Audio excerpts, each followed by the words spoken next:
The new president moves forward with a blitz of activity to show Americans he's taking on the pandemic with the full force of his office.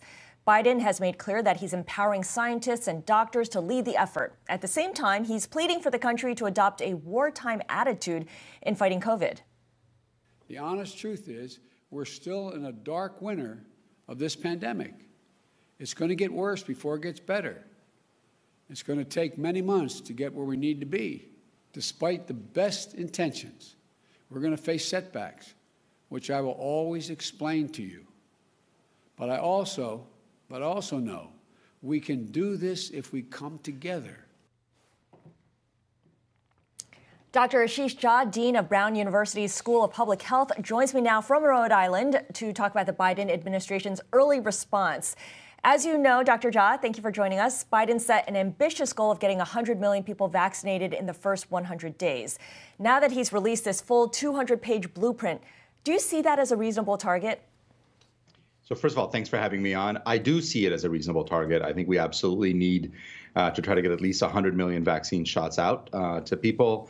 And personally, I'd like to see us do better than that. It's going to take work. It's not going to be easy. It's not going to be straightforward, but I think it's both doable and necessary. And of course, President Biden wasted no time signing a bunch of executive orders on COVID, and two of those come pretty close to a national mask mandate, but not precisely. My executive producer, AP, calls masks the low-hanging fruit of public health measures because it's really a common-sense approach. Do Biden's executive actions go far enough? Yeah, look, they basically look at things that the federal government has clear control over: federal lands, interstate commerce and travel. Those are places where the federal government has clear jurisdiction, and requiring people wearing masks is really, really common sense. This is not a true nationwide, everybody has to wear masks all the time, because there is some question, I'm not a legal scholar, some question about whether the federal government or states can do that. But on areas where the federal government has a clear role, I thought that was a good start to this. Right. And of course, we're all dealing with this new strain, or the possibility of this new strain, which is more contagious as well. And we've got European countries starting to mandate that their citizens wear surgical masks instead of cloth masks in public.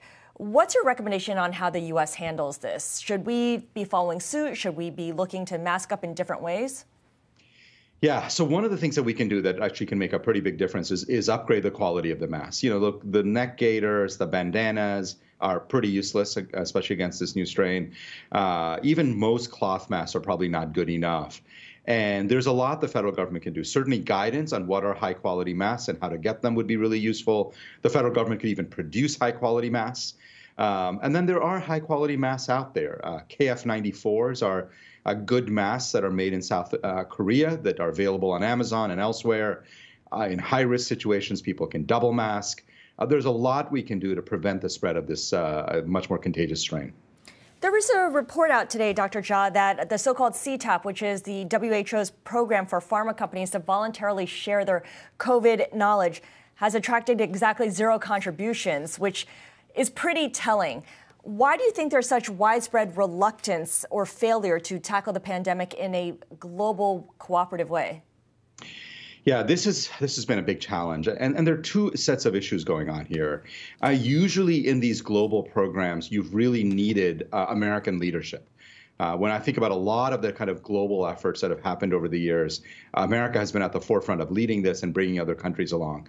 Obviously, there has been little to no global leadership by the United States in the last year, so much so that America actually walked away from WHO in the middle of the pandemic.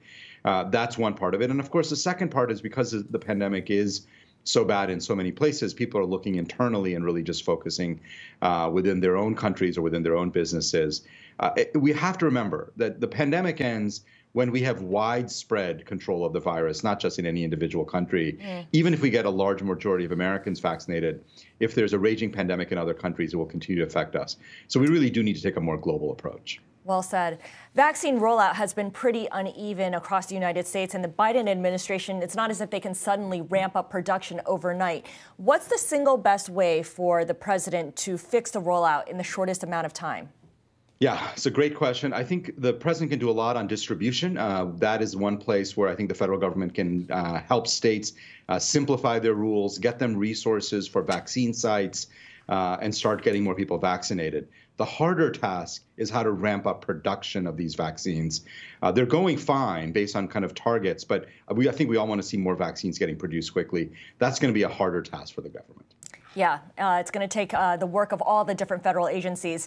When you look at this week's data of cases and hospitalizations and deaths from COVID-19, are you feeling a little bit more optimistic? Do you share Dr. Fauci's optimism that perhaps the caseload is leveling off and we may have seen the worst? Yeah, it's interesting. So caseloads are clearly down almost 20% from their highs. So that's really good news. Hospitalizations are down a little bit. They always lag a little, so I expect them to continue to come down. That's all stuff that gives me optimism. The thing that worries me is this new UK variant that is starting to circulate in bigger and bigger numbers in the United States, across 20 states already, but I suspect it's probably in most states in America now. That can quickly reverse all these gains and make things much worse. So while I'm happy to see it coming down, I remain anxious about the variant and really hoping that we can get people vaccinated quickly to stave off the worst of the variant.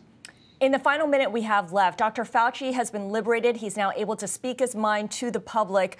What do you want to hear from him that would be helpful but also realistic?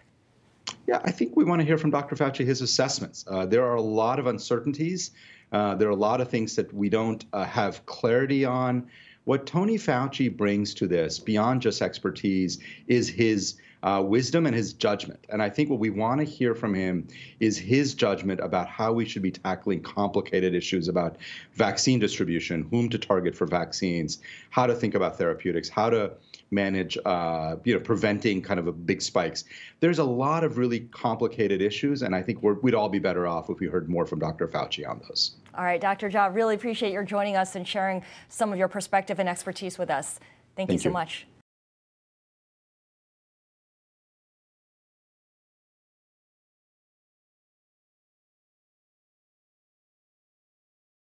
The biggest stories the moment they happen from around the globe. Subscribe to Bloomberg Quick Take now for insight in an instant.